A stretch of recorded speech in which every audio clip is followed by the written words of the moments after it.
사도신경으로 우리의 신앙을 고백하심으로 8월 28일 주일 새벽 예배를 하나님께 드리도록 하겠습니다.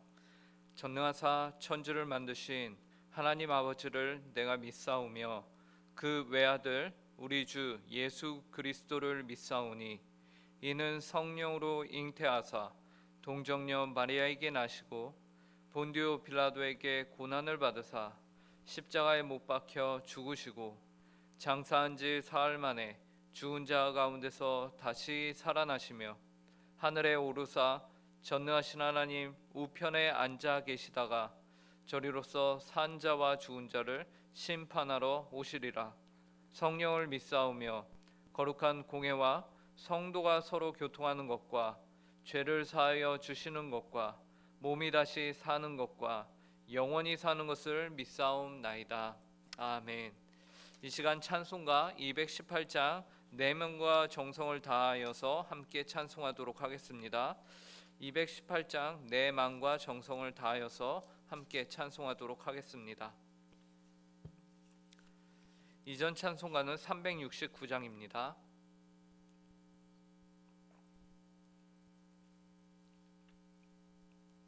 한 목소리로 찬송하도록 하겠습니다. 내 마음과 정성을 다하여서 주 너의 하나님을 사랑하라. 내 몸을 아끼고 사랑하듯 형제와 이웃을 사랑하라. 주께서 우리에게 명하시니 그 명령 따라서 살아가리. 널 미워 해치는 원수라도 언제나 너 그렇게 사랑하라. 널 핍박하는 자 위에서도 신실한 마음으로 복을 빌라. 주께서 우리에게 명하시니 그 명령 따라서 살아가리. 나 항상 주님을 멀리하고 형제를 사랑하지 못하였다. 이러한 죄인을 사랑하사 주께서 몸버려 죽으셨다. 속죄의 큰 사랑 받은 이 몸 내 생명 다 바쳐 충성하리.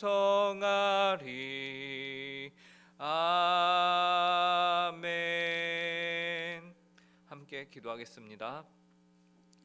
하나님 아버지 감사합니다. 이 새벽에도 저희를 하나님 아버지 기도의 자리로 불러주시고 하루의 첫 시간을 하나님께 기도함으로 열 수 있도록 인도해 주심에 감사합니다. 하나님, 저희는 연약하고 부족한 존재들입니다. 그래서 언제나 저희의 선택이 항상 옳고 괜찮은 것 같지만 그러나 그 안에서 또한 저희가 보지 못하며 저희가 의도치 않은 많은 것들이 저희의 삶을 휘감을 때가 있습니다. 그러나 하나님 아버지, 그런 하루하루를 살아가는 저희일지라도 하나님의 말씀을 붙들고 의지함으로써 하나님, 오늘 하루도 저희가 주님 보시기에 바른 삶, 주님 보시기에 합당한 삶을 살아갈 수 있도록 은혜를 허락하여 주시옵소서. 이 시간 주님의 말씀을 저희가 사모함으로 함께 하나님 아버지의 말씀을 읽고 하나님 아버지의 말씀의 뜻을 밝히 알고자 하오니 이 시간 내주하시는 성령 하나님께서 저희 가운데 성령의 충만함으로 역사하사 저에게 하나님의 뜻이 무엇인지를 알려주시옵소서. 그래서 이 말씀을 가지고서 오늘 하루를 저희가 담대하게 하나님의 백성으로서 살아갈 수 있는 귀하고 복된 원동력을 얻는 그런 시간이 되게 하여 주시옵소서. 감사하며 이 모든 말씀 예수님의 이름으로 기도합니다. 아멘. 오늘 저희에게 주시는 하나님의 말씀은 구약성경 여호수아 7장 1절 한 절 말씀을 함께 보도록 하겠습니다. 여호수아 7장 1절 한 절 말씀입니다. 제가 앉은 성경으로 구약 327쪽에 있습니다.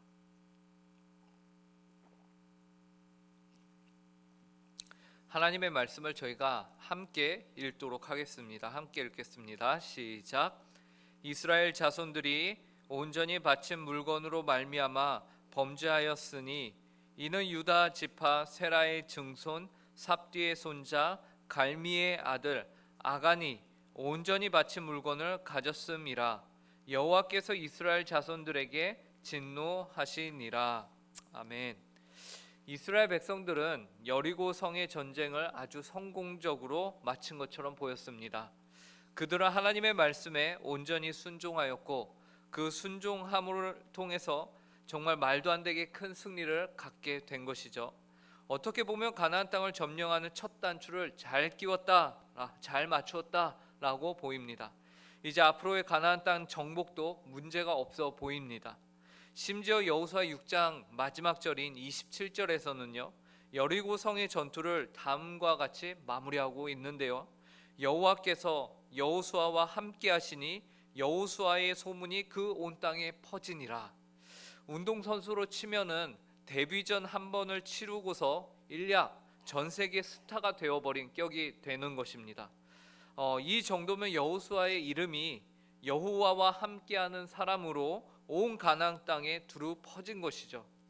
그렇게 이스라엘 백성들은 한동안은 그들이 취한 이 승리의 기쁨을 만끽하면서 즐겨도 좋을 것 같습니다. 그리고 실제로 그들은 또한 그렇게 생각하며 지냈던 것 같습니다. 그런데 7장으로 넘어오자마자 분위기가 180도 바뀌어 버립니다. 여호와께서 여호수아와 함께 하셨다. 그리고 그 소문이 온 땅에 두루 퍼졌다는 것과는 상반되게 바로 여호수아 7장 1절에서는요.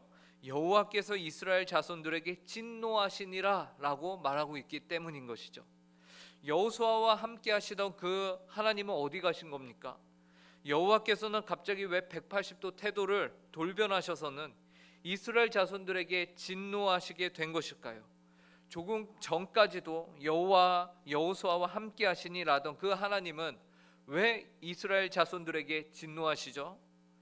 왜 성경은 미처 승리의 기쁨이 채 가시기도 전에 여전히 이스라엘 백성들에게 승리의 기쁨이 있는 상황인데 하나님의 진노가 이스라엘 백성들에게 임하게 된 것일까요? 하나님의 진노가 이스라엘 백성들에게 임한 그 이유는 이스라엘 자손들이 하나님께 온전히 바친 물건 때문이다라고 본문 1절이 말하고 있습니다. 1절 상반절을 보시면요. 이스라엘 자손들이 온전히 바친 물건으로 말미암아 범죄하였으니, 여기서 온전히 바친 물건이라는 것은 무엇을 의미하는 것입니까? 여리고 성에 있던 모든 물건들을 의미하는 것입니다. 여리고 성 자체를 의미하는 것이에요. 그것들은 어떻게 되어야 했습니까? 사람과 물건 구분 없이, 가축과 사람 구분 없이 모두 진멸되어야 했습니다. 살아있는 존재들은 모두 살육을 당해야 했고, 물건들은 모두 금은 동철을 제외하고는 모두 불태워져서 그것들이 진멸되어야 했습니다. 이것이 바로 여리고 성에서 하나님이 요구하신 것, 하나님께서 그 성을 온전히 나에게 바치는 방법이 이것이다 라고 알려주신 것이죠. 다만 그렇다면 왜 이렇게 해야만 했습니까? 이처럼 모든 것을 진멸시켜서 하나님께 바친다는 것은요, 하나님의 진노를 그 가운데 쏟아붓는 것을 의미하는 것입니다. 하나님을 대적하고 있던 이 성읍이 이제 하나님의 진노가 그 위에 쏟아부어짐으로 말미암아 멸망케 되는 것이죠. 그래서 하나님을 향한 그 범죄함이 얼마나 큰 범죄함이며 악인지를 알리며, 또한 하나님의 그 진노를 쏘아부어서 하나님의 공의를 만족해 시키는 것입니다. 이는 마치 예수님이 십자가에서 온 인류의 죄를 지고서 하나님의 모든 진노의 잔을 받으신 것과 동일한 것이죠. 우리를 향하신 하나님의 진노가 그리하여서 예수 그리스도에 쏟아진 그 진노로 말미암아 우리에게 쏟아질 진노는 남아있지 않은 것입니다. 예수 그리스도 안에 있는 자들에게는 하나님의 진노가 쏟아지지 않는 것이에요. 예수님께서 하나님의 진노를 모두 받으심으로써 여호와의 그 진노가 만족해 되었기 때문입니다. 더 이상 정죄함이 없는 것이죠. 이처럼 여리고 성에 쏟아지는 그 심판과 진노도 하나님의 공의를 만족시킴으로 더 이상 쏟아질 진노가 남아있지 아니하여야 했습니다. 그런데 문제는 무엇입니까? 성경은 그 성읍이 진멸이 되지 않았다라고 말하고 있는 것입니다. 즉 온전히 여호와 하나님의 진노를 받아야 했던 그 대상들이 그 진노를 받지 않고 남았던 것이 1절 중간을 보시면 다음과 같이 말씀하시는 것을 볼 수 있는데요. 이는 유다 지파 세라의 증손 삽디의 손자 갈미의 아들 아간이 온전히 바친 물건을 가졌음이라. 온전히 바쳐졌다. 모든 것이 불타고 모든 것이 거기서 없어졌어야 됐는데 그것이 남겨져 있다라는 것이죠. 누가 하나님께 바쳐야 했던 그 물건을 가져갑니까? 바로 아간이에요. 그가 무슨 일을 저질렀습니까? 온전히 바친 물건을 가로챈 것이죠. 그 결과 어떻게 됐습니까? 여호와께서 이스라엘 자손들에게 진노하게 된 것입니다.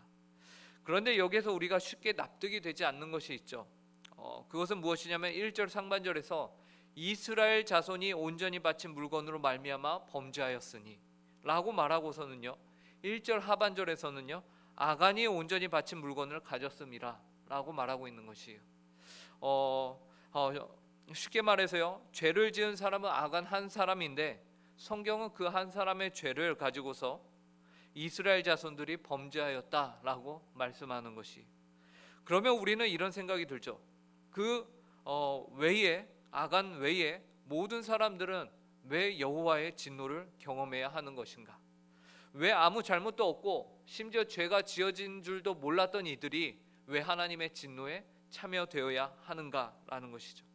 그 이유는 하나님이 그의 백성들을 한 명씩 구별해서 따로 보시며 따로 구원하지 않으시고 모두를 연대적으로 보시기 때문에 그렇습니다. 즉 단순히 한 사람의 죄가 그 한 사람의 죄와 형벌로 끝나지 않는다는 것이 개인으로 보시지 않으시며 대신에 어떻게 보십니까? 신앙 공동체 전체의 책임으로 보고 계신다라는 것이. 이러한 신앙 공동체에 대한 내용은 신약 성경에서 아주 분명하게 드러납니다. 우선 고린도전서 5장 6절인데요. 너희가 자랑하는 것이 옳지 아니하도다. 적은 누룩이 온 덩어리에 퍼지는 것을 알지 못하느냐. 우리의 죄는 마치 누룩과 같습니다.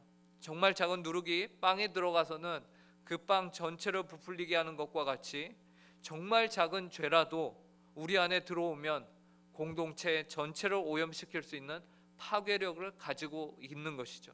그렇기 때문에 하나님께서는 공동체 안에 작은 죄라도 용납하지 않으십니다. 그러므로 이것이 전체를 살리기 위한 하나님의 방편인 것이. 에베소서 4장 4절은 이렇게 말씀합니다. 몸이 하나요 성령도 한 분이시니 이와 같이 너희가 부르심의 한 소망 안에서 부르심을 받았느니라. 성도는 몸과 같이 하나로 부르심을 받은 자들입니다.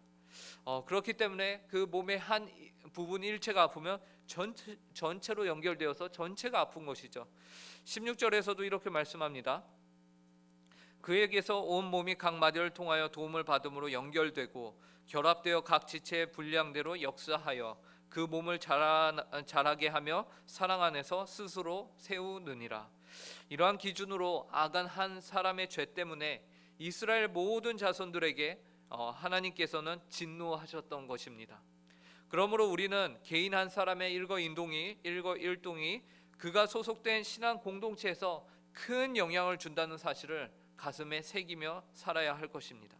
아간 개인의 범죄가 이스라엘 전체의 범죄가 되는 것으로 간주가 되기 때문입니다. 그러므로 우리는 어떻게 살아야 합니까? 우선 자기 자신을 중심으로 생각할 때에는 우리 스스로를 먼저 생각할 때는 내가 하나님 앞에서 바르게 살아야 한다라는 책임감을 가져야 합니다. 내가 바로 서야 우리 공동체가 바로 선다라는 의식을 가지고서 우리가 우리의 행동, 우리의 말 한마디를 신경 쓰면서 살아야 하고 행동해야 할 것입니다. 그러면서 또한 우리는 공동체에 있는 타인을 바라보면서 어떤 태도를 취해야 할까요? 우리 공동체에 연약한 지체들이 있다면은 그들을 돕고 그들을 세우며 그들을 섬기는 일에 우리 스스로를 헌신해야 합니다. 왜 그럴까요? 그들의 영적 상태가 바로 우리의 영적 상태이기 때문에 그렇습니다. 한 공동체의 영적인 수준을 파악하기 위해서는 그 공동체에 있어서 가장 어린, 신앙이 어린 사람을 기준으로 하라라는 말도 있습니다. 이와 같이 우리 공동체 안에서 가장 기준으로 영적으로 어리고 미숙한 이를 섬기고 그가 바르게 자라날 수 있도록 우리는 우리 자신을 헌신해야 할 것입니다. 그것이 바로 나의 수준이기 때문에 그렇습니다. 그리고 그들의 부족함이 곧 나의 부족함이 되기 때문에, 그리고 우리는 우리 안에 있는 죄와 그러한 부족한 부분들이 보인다면 그것을 끊기 위해서 노력해야 할 것입니다. 왜냐하면 누룩과 같이 죄는 퍼지기 쉽기 때문입니다. 그런 의미에서 오늘 복되고 귀한 주일을 하나님께서 허락하셨습니다. 우리가 평소에는 잘 교제하지 못하는 그런 성도들을 만나며 함께 교제를 할 수 있는 귀하고 복된 주일입니다. 성도 간에 서로 섬기며 안부를 부르며 서로의 영적 성장을 위해서 서로 격려하며 사랑을 나누는 복되고 귀한 주일을 보내시기를 간절히 바랍니다. 함께 기도하겠습니다. 하나님 아버지 감사합니다. 저희에게 사랑하는 공동체를 허락하여 주시고 저희가 하나님 아버지로부터 개인으로 부르심을 받은 것이 아니라 저희로 하여금 이 교회 안으로 저희를 불러주심에 감사합니다. 하나님 아버지, 저희가 지체들을 생각하며 기도하게 하여 주시고 저희가 저희의 몸된 지체들을 사랑하며 헌신할 수 있도록 은혜로 허락하여 주시옵소서. 하나님 아버지, 그리하여서 나의 자존심이 나의 무엇이 중요한 것이 아니라 그 성도와 그 지체의 상태와 상황이 저희 가운데 온전히 중요하게 하여 주시고 그것을 위해서라면은 나의 모든 것을 버릴 수 있는 우리 자신이 되게 하여 주시옵소서. 하나님 아버지, 복되고 귀한 주일을 허락하심에 감사합니다. 이 주일 하나님 아버지의 말씀을 들으며 저희가 주님 안에서 성령의 충만함을 경험하길 원합니다. 그래서 말씀이 온전히 저희를 이끌며 저희를 다스리며 통치하는 삶을 오늘 복된 주일날 저희가 다시금 회복하기를 원하오니 하나님 아버지 말씀을 전하시는 목사님을 통해서 하나님의 뜻이 온전히 증거되며 선포되게 하여 주시고 예배 가운데 나오는 모든 성도들 가운데 말씀에 대한 기대함을 가지고 나오게 하여 주시고 하나님을 온전히 영접하며 하나님을 온전히 기대하고 하나님 아버지 안에서 성도 간의 풍성한 교제가 넘치는 시간이 될 수 있도록 하나님 아버지 주일 예배를 은혜를 허락하여 주시옵소서. 감사하며 이 모든 말씀 예수님의 이름으로 기도합니다. 아멘. 하늘에 계신 우리 아버지여, 이름이 거룩히 여김을 받으시오며 나라의 임하옵시며 뜻이 하늘에서 이루어진 것과 같이 땅에서도 이루어지이다. 오늘날 우리에게 일용할 양식을 주옵시고 우리가 우리에게 죄 지은 자를 사하여 준 것 같이 우리 죄를 사하여 주옵시고 우리를 시험에 들게 하지 마옵시며 다만 악에서 구하옵소서. 대개 나라와 권세와 영광이 아버지께 영원히 있사옵나이다. 아멘.